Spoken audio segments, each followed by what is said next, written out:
What have you learned about yourself that's helped you be yourself?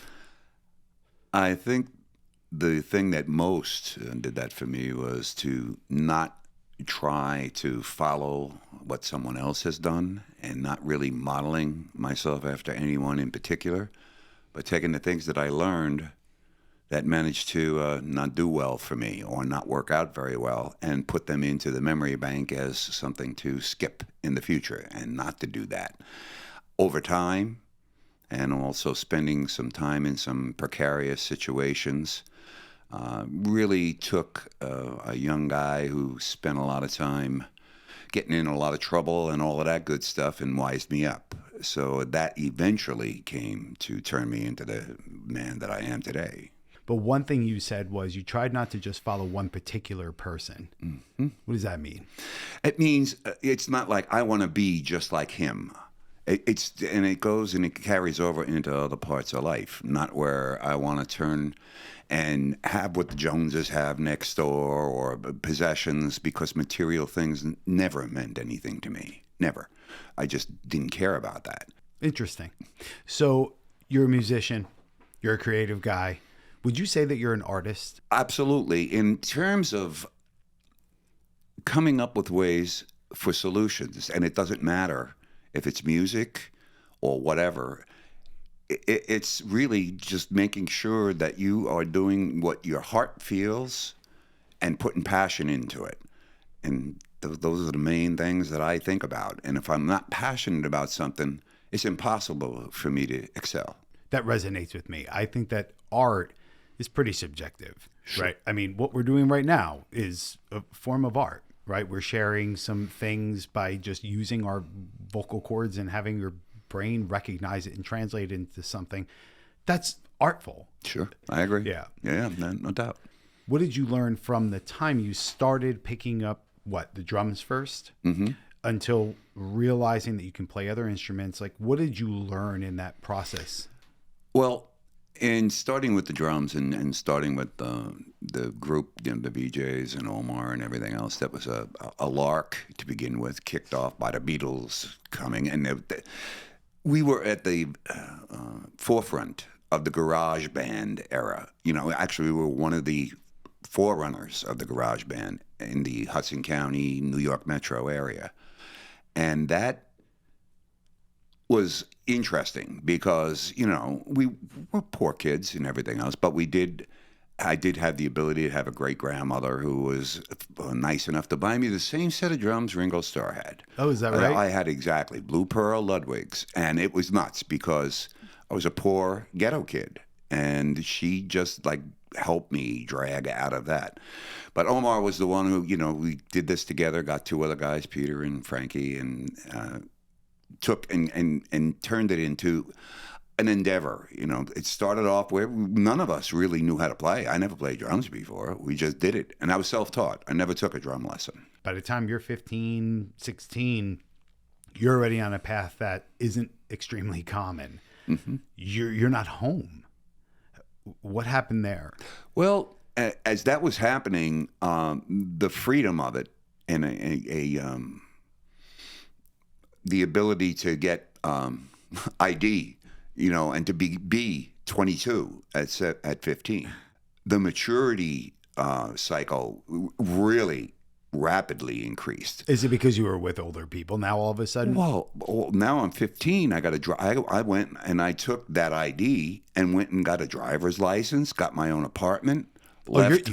You're not talking about just getting in some shitty bar. You're talking about real. That wouldn't fly anymore. Oh, no. No. I got a backstory to this as the repercussions of that I got saved from. But wow. You are living the life of a 21, 22-year-old inside of a 15-year-old body. Right. I mean, you could just imagine the host of issues that came up because you're mentally, man, you're 15. Yeah. And you're seeing all the things and doing all the things as an adult. How quickly did things go bad? Because that's my only guess. Pretty quick. Because when you're loose like that, the first thing I did was now I'm doing that. We're making money. We're making more money with the band than people who had jobs. there was no need for us to have a job. We were flying high. We were buying better gear. We were doing everything else. And then what ended up happening after that was, well, now it's time to get an apartment. And I don't know anything about this. I was never responsible for anything, and nobody ever taught me anything. Yeah. I had an alcoholic father, rest his soul, and my mother was, I don't know how I would put it. I guess she had mental problems, you know what I mean? And she had a rough life. Bad things happened. She was in an Irish Catholic family, and had 6 brothers and 3 sisters. So there were 10 people in the family, and a great portion of them died from tragic causes, and it just wore on her. Then I was an abused child, you know what I mean? And so there wasn't any. I can't. I tell you the honest to God truth. I don't think I ever learned anything from either one of them, and that's a terrible thing to say, but that's a fact. It's more terrible only because it's your past. Here's the positive about it. You're here, yeah, right? Which means that galvanized you in some way. Maybe there was ups and downs along the way, but hey, man, a lot of people would have been dead by the time they were 20. There's no doubt. And there's stories to why that didn't happen, thankfully. But yeah, there's no doubt. That the secret to this, though, and God rest her soul also, my grandmother, actually, all of that influence, I was done with my mother and father at 9. We lived in a railroad apartment, and everybody did, because it was 4 box rooms, straight run through, railroad car, kitchen, 2 bedrooms, and a living room. That was it. Everybody had the same setup, you know. And that didn't work when my mother had 2 kids more after me. And at 9, I had been sleeping with my sister in a room, and you can't have a girl she was only 3 years younger than me. She's passed, God rest her soul, and so did my brother. My younger brother and sister are both passed. And that wasn't flying. And not only that, my mother was an abuser, you know, and it just wasn't helping their marriage or anything else. And then I guess my grandmother offered to take me in her house. And my grandmother was a 180 from these people. 180. Devout Catholic, all about lessons learned. And sly, never could beat her at checkers till the day she died at 99 years old. Wow. Yeah. Wow. It would kick my butt playing checkers every time. And I said, Grandma, show me how to play the game so I could do it. She goes, you figure it out. I mean, this lady, let's spend some time on Grandma. Yeah. She set you up with drums, which, you know, only 60 years later, you're still banging away on, right? She's showing you that you can have love and stability. She was a unbelievable person. She, I'll give you a general idea. To the day she died, she said she was 33. And she'd make you believe it, because if you didn't look, if you just listened to her, she was so full of life and so full of love and so full of, but to give you a general idea of her moxie, I remember my father getting his butt kicked outside of the Zanzibar Club on 1st and Monroe Street, and I was there. I was across the street, and there was a couple of guys like mugging him. My grandmother jumped on the back of the guy that was on him and started pulverizing this guy. She was like a wild monkey. I never saw her act like that. I didn't think, and boy, did that set me straight in my mind. I'm like, I am never gonna mess with this little old lady, man. That's insane. I mean, there's 2 things to unpack there. First off, that's amazing. I love this lady. I'm glad that you're sharing all of this. The other thing is, you watched this happen to your dad. Yeah. Really? Yeah. I mean, that. It was traumatizing, but it was Hoboken, you know, and Hoboken is a rough place to grow up. I mean, and I was in the ghetto. I mean, nobody had any money. And when I'm saying the house before I moved to my grandmother's house, I mean, there were rats, bed bugs, cockroaches, everything. I mean, it was like you turn on the lights and all the roaches are scattering. Mm-hmm. It was terrible. And we had little food to eat. My dad was an alcoholic, spent money on he always had a job. And I mean, we always did have something to eat. So I got to give him credit for that. And he wasn't a bad guy. He just had a problem. Yeah, that's all. Yeah. And I look at that. I don't resent. I love the both of them, but I don't know really, to be honest with you, my mother loved me. I don't think so. The problem was I was a dead ringer for my father. Dead ringer. Yeah. Well, my father was a lot better looking, but there was no doubt I was his kid. And I think just the sight of me would fire her up. Well, there was probably some resentment there. You probably hit the nail on the head. I mean, she sees him from looking at you. Yeah, exactly. Well, so you make it past 15, 16. What actually happens when you turn into an actual 18-year-old? When did this ever, because there has to be a punchline to you. Otherwise, you would still be 5 years older than you are on paper, right? Well, the punchline to that is on my motorcycle, I started getting really loosey-goosey, and going out with older girls, and they were women, I didn't date 15 and 16 years old. Anyway, I get to a bar up on Mickey the Wise Guys which is a mob bar on River Street. River Street in Hoboken was nothing but one bar after another. That's what it was. It was just like 15 bars a block. And we would play there. Well, we were pretty good and pretty good looking and all in good shape, and we're playing great music, and it was pretty easy to pick up, And so I had a bit too much to drink, and I did start developing a drinking problem because obviously I had proof. So I started drinking too much, And it's kind of could have been a real sad tale, because I would have just been following in the footsteps. Sure. Just another way of getting to a bad outcome. Yeah. So we get on a bike, and I'm going up, taking her home, and I'm really toasted. And I'm making the hard curve on Patterson Plank Road, going up to Jersey City where she lived, and a car comes at me head on. I don't have a helmet on. Of course not. The choice is go into the head-on car or straight into a brick wall, retaining wall. I go face first. That's where this came from. It's all from going face first into a brick wall. I damaged that wall. As you're telling the story, I have this vision of what's happening, right? Genuinely, I do. And all I picture is that seeing stars and hearing that beat.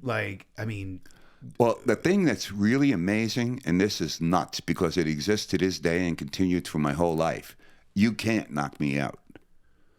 It's impossible. It's from a life when my mother abused me. Her favorite tool was a cast iron frying pan, and I get whacked in the head with it. I got so used to taking shots that it didn't matter.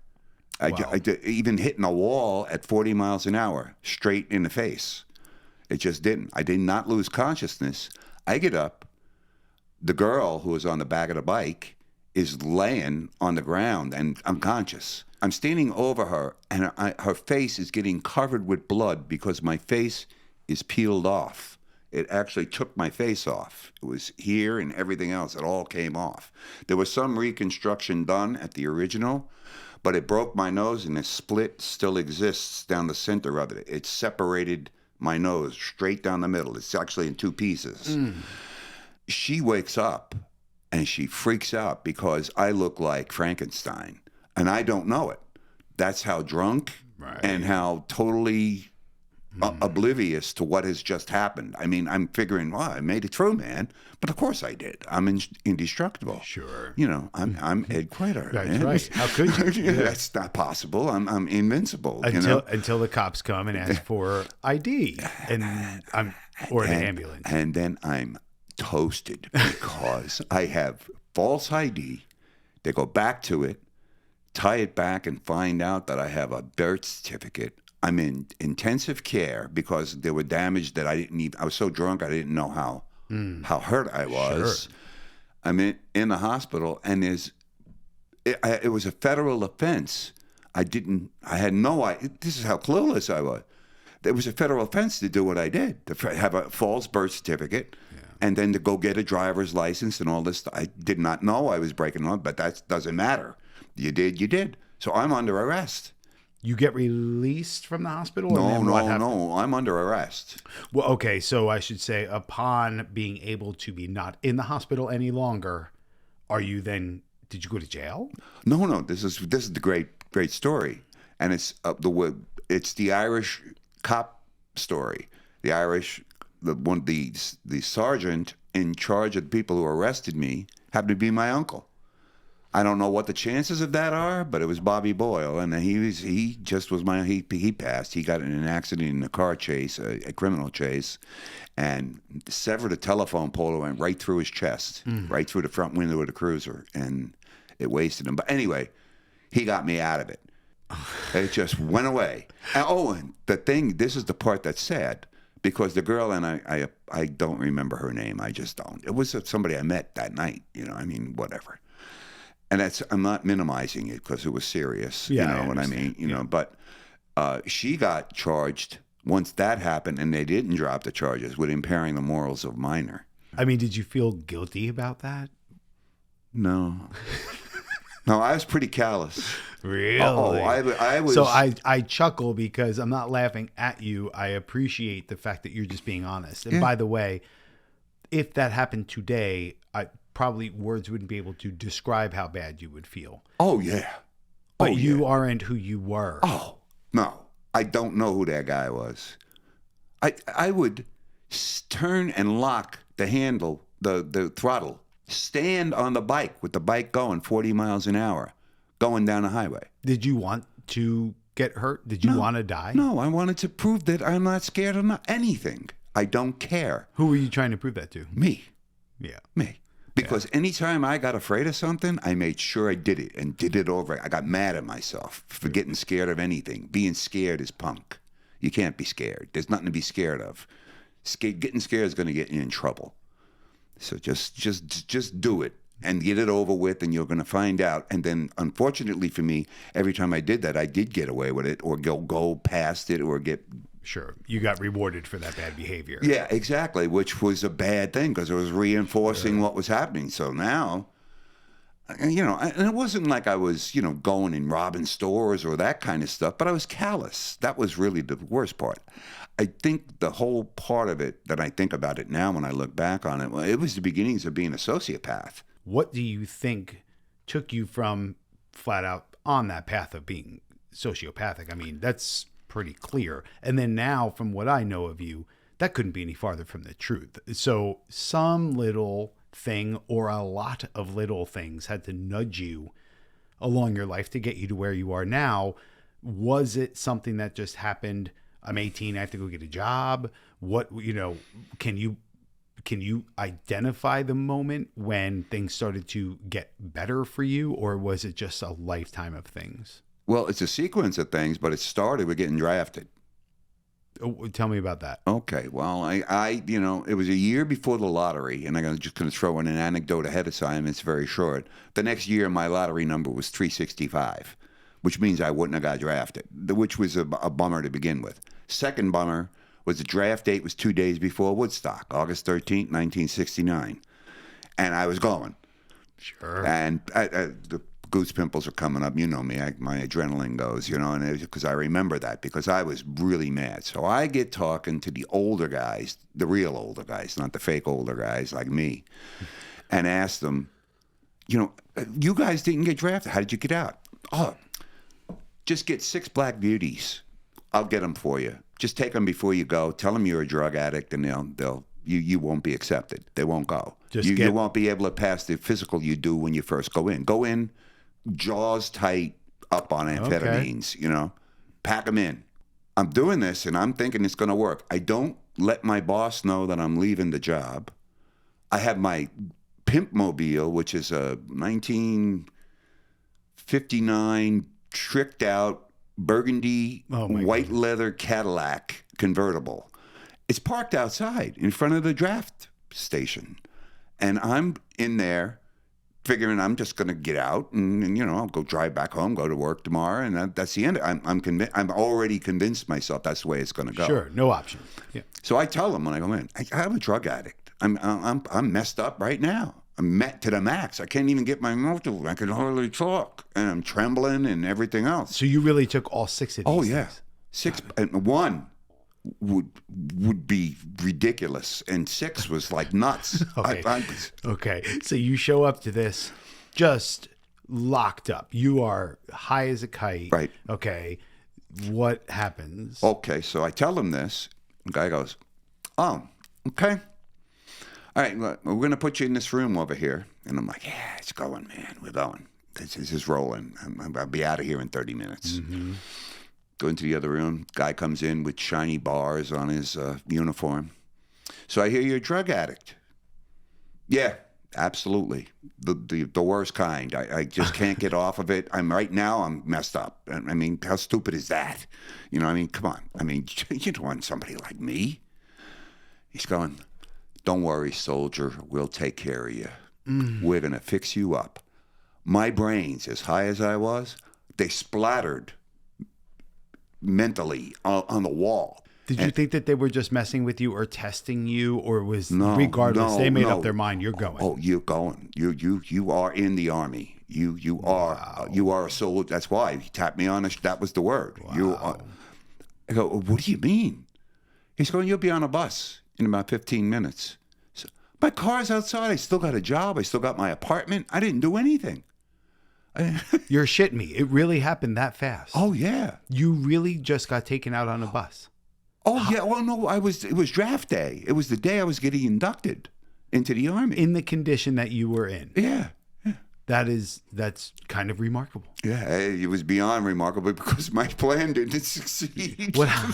I mean, did it sober you up, or now you're on this? Oh no! Horrendous trip.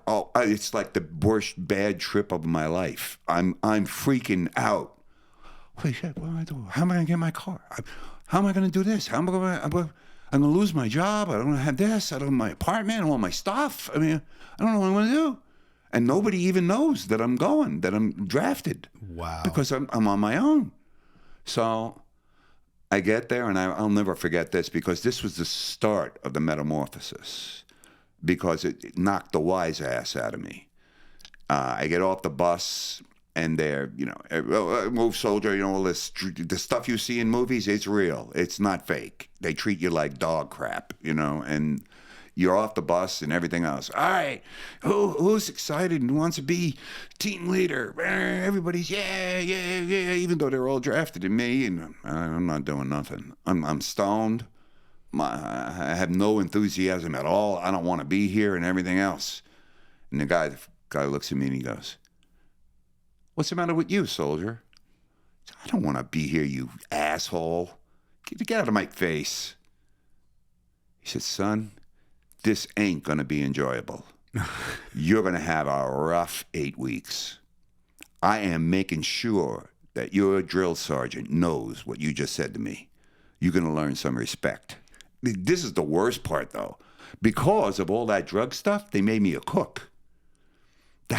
That's what I initially was because there's 16 weeks of basic training. One's your military training and your basic training, physical fitness, and then you go get your MOS, military occupational specialty, and they wouldn't give anything but a cook designation to a drug addict. You're in a position where your life isn't in necessarily immediate danger.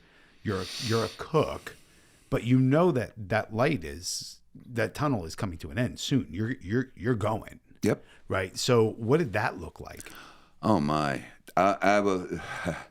So I get on the plane, and I'll never forget. There's a very terrible thing. I was basically put in the same bucket as all the minorities because that's really what the story was back then. Because if you were in college, you didn't get drafted. If you were a minority, you were just assumed that you were expendable. Yeah. And I was one of those expendable, white trash, and expendable. So he dies, who cares? They sent me to the shithole of the world in Fantiat, which was a encampment on the beach on the South China Sea. Everything for the next year and a half was sand and sweating and monsoon, and it was ridiculous. And it was just insane. And the first thing that happens when I go there, because you didn't fly anymore on planes because everything was choppers in Vienna. So on my UH-1. And it flies me down to Fantiat. I get off, and it's on what they call the PCP or PSP, PSP. I don't know. Those corrugated things that helicopters land on when they're makeshift landing pads. You know what I mean? Yes. And it's the whole area was that way in Fantiet. I get off, and the first thing that I'm off the helicopter 10 minutes, and some dope Vietnamese guy walks into the tail rotor of a helicopter, and his head is lopped off and goes rolling past me with the eyeballs still open. I was like, what the hell is that? I'm thinking, did that just happen?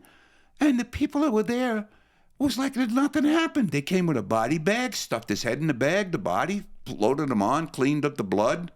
Stop it. And I'm going, what is this? Does this happen all the time? Now that idiot walked in, he should have saw the line, but they put lines on the tail rotor, so you could see that it was spinning. So the guy's head gets literally buzzed off in front of you. You're looking around like, this is a nightmare. Oh, yeah. Well, I'm watching his body do the shake and the blood spurting out like in a horror movie. Like when you see these fake things, that's real. That's what happens. Because all your heart's pumping, it's pumping the blood out, squirting out of you. How do you think your brain can see something like that and then go on the rest of the day? What do you think that does? I try to watch this because I make sure I go back and visit every once in a while so it doesn't cause me problems. Excuse me if I have a place in my mind where I go time to time. I would put it in another section that is not there, really. It's there, but it's not there. It's in the trauma box. Yeah, exactly. And I make sure I go and I open the box up and go look at it, and there's lots of things in there, and I go make sure I go revisit them and remember what I learned from them. I mean, the fact that you can compartmentalize is, I don't know, so much of a talent as much of that was a necessity that you had to develop to survive. Oh, yeah, absolutely. And what we're capable of doing and still carrying on is always remarkable to me.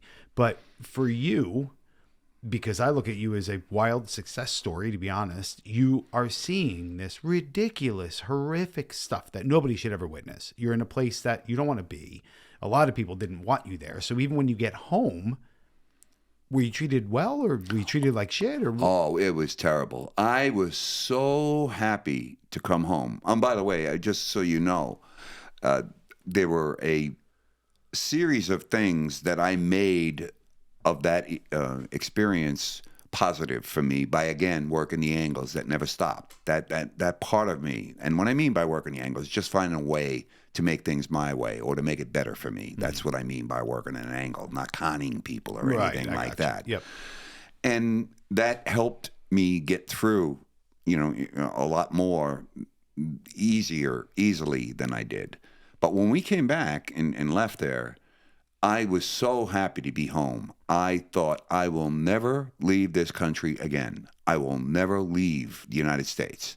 I got down, kissed the ground. As soon as I got back down, I was just talking to everybody. I was exuberant, feeling positive, feeling great. And I get in the cab to go back to Hoboken from LaGuardia. And I'm talking to the cabbie, New York cabbie, all people at that time. And I'm telling him, it's so great to be home, man. Vietnam sucked, and everything. He goes, hey, pal, let me tell you something. Shut the fuck up. He goes, nobody gives a shit. It's a piece of shit war. You're a piece of shit for being there. So just shut up till I get you where you're going. All right? Okay.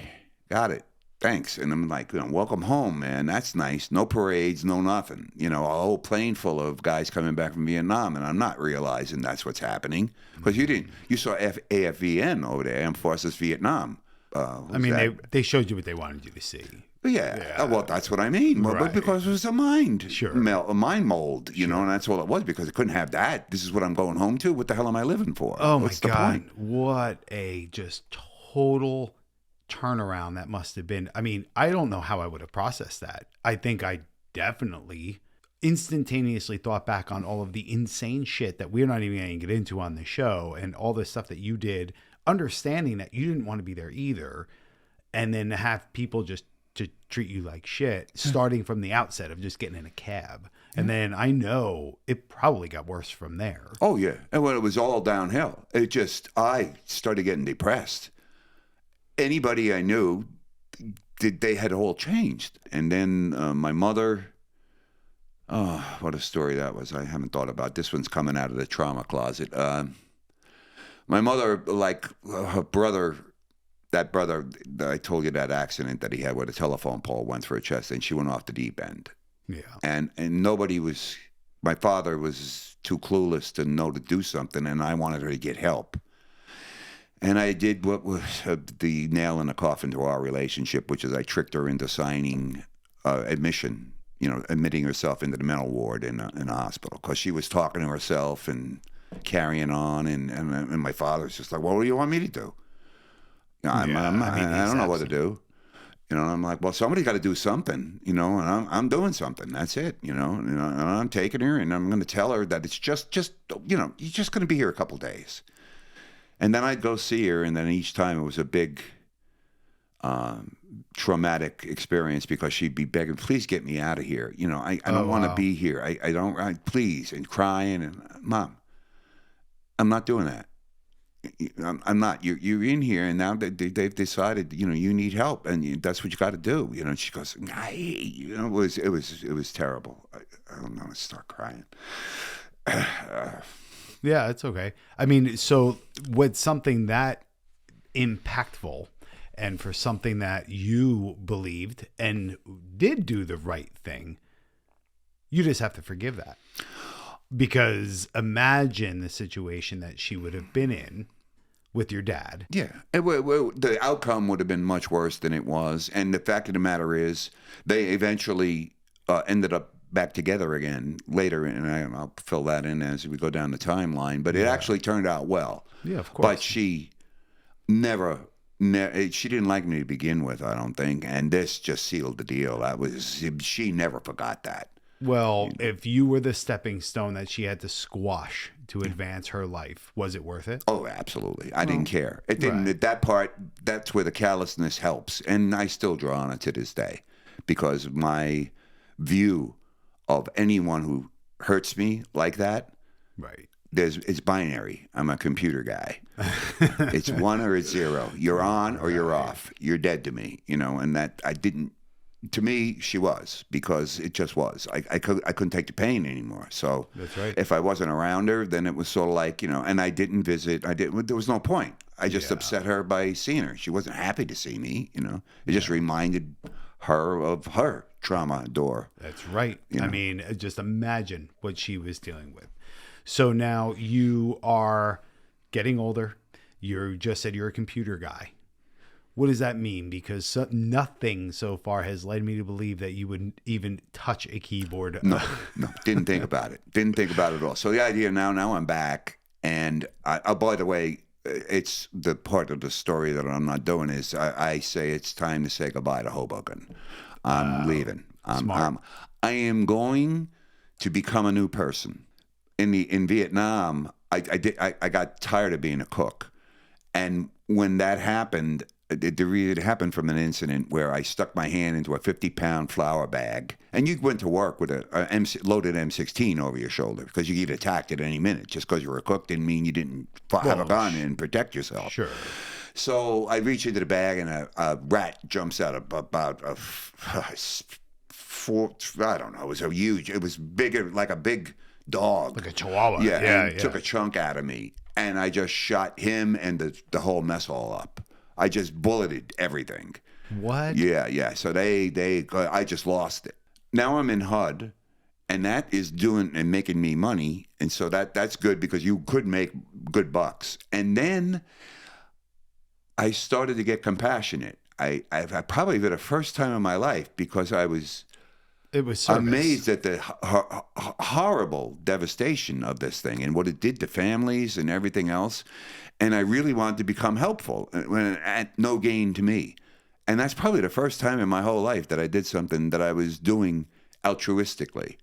I never did. And that was the turning point, the Agnes flood in 1972. It started me, and it was a long journey, but it started me becoming compassionate. And I remember the most altruistic thing I probably ever did in my life up to that point, and maybe ever, was we became Santa Claus. We got the HUD employees got donations of Christmas gifts and everything else, loaded up a tractor trailer, and went around on Christmas Eve and dropped off everybody's gift bags, Santa bags, on their front of their mobile homes, and just went around. So that was a true surprise. Santa Claus really came and visited them, and the whole idea was not to tell anybody.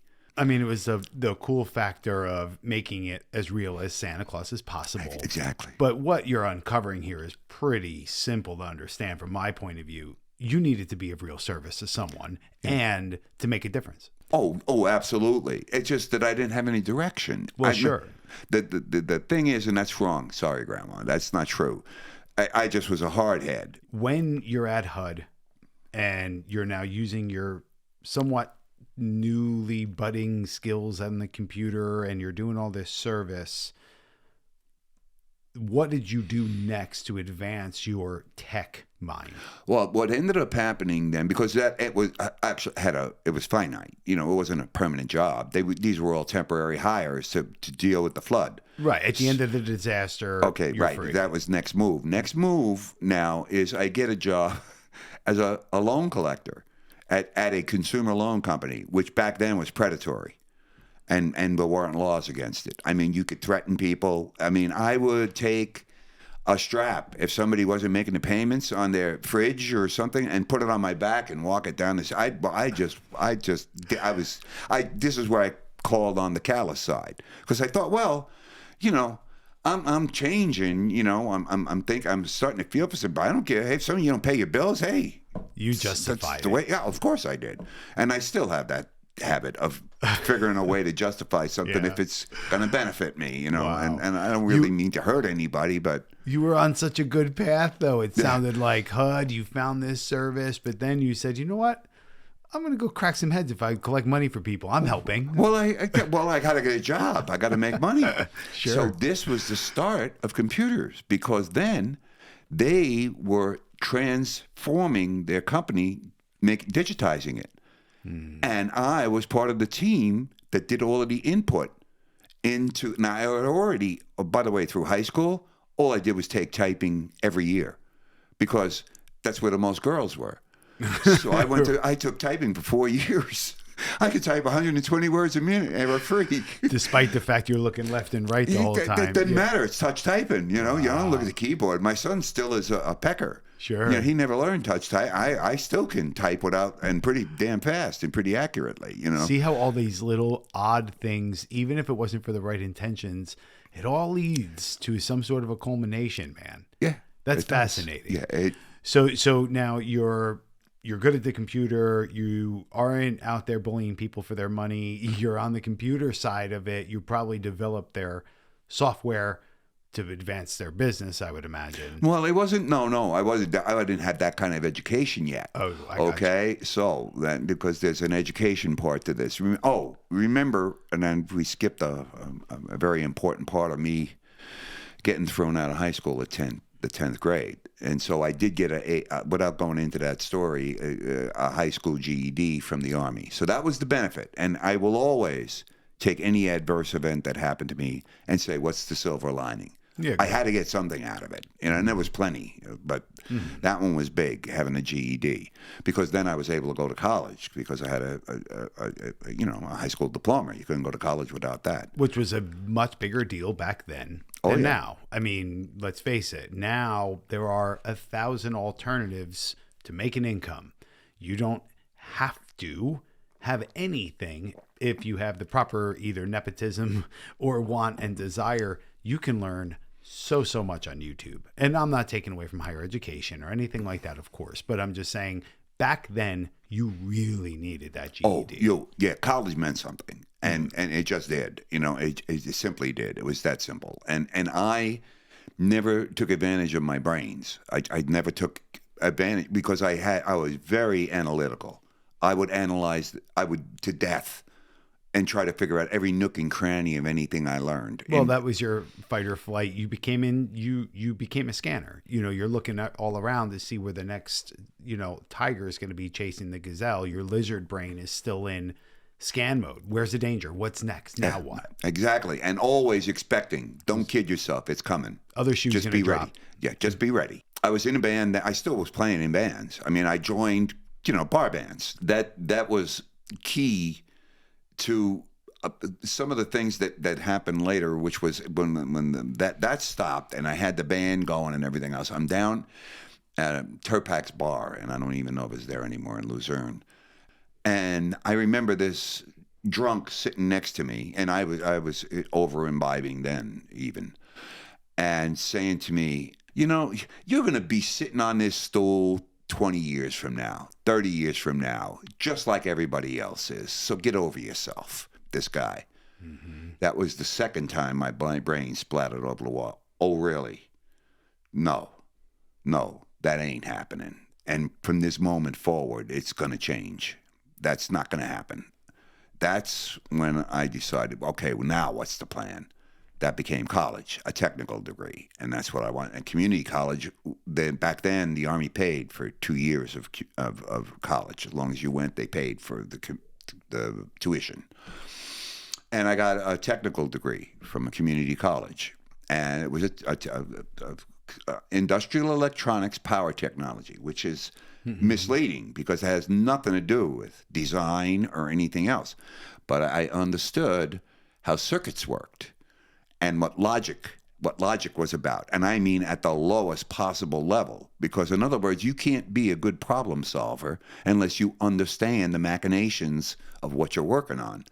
And that circuit design degree, an associate's in applied science, which is, by the way, the only far as I went. I only had a 2-year degree. That was it. And went and took that and just said later, built on it. And then my goal always, and already I had just started to meet Charmaine. Charmaine and I started getting together.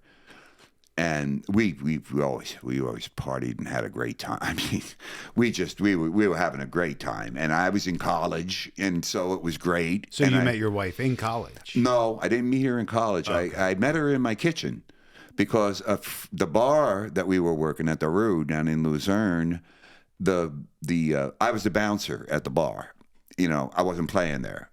I was actually had a side job in addition to my gigs, right, where I was a bouncer at the front bar. And she comes strutting in, and well, no. The bartender's girlfriend. It was Char's best friend, and her name was Valerie, and Val said to Char, I met this guy. I think he's made for you. And she walks into my kitchen. I am blitzoed from drinking shots all night.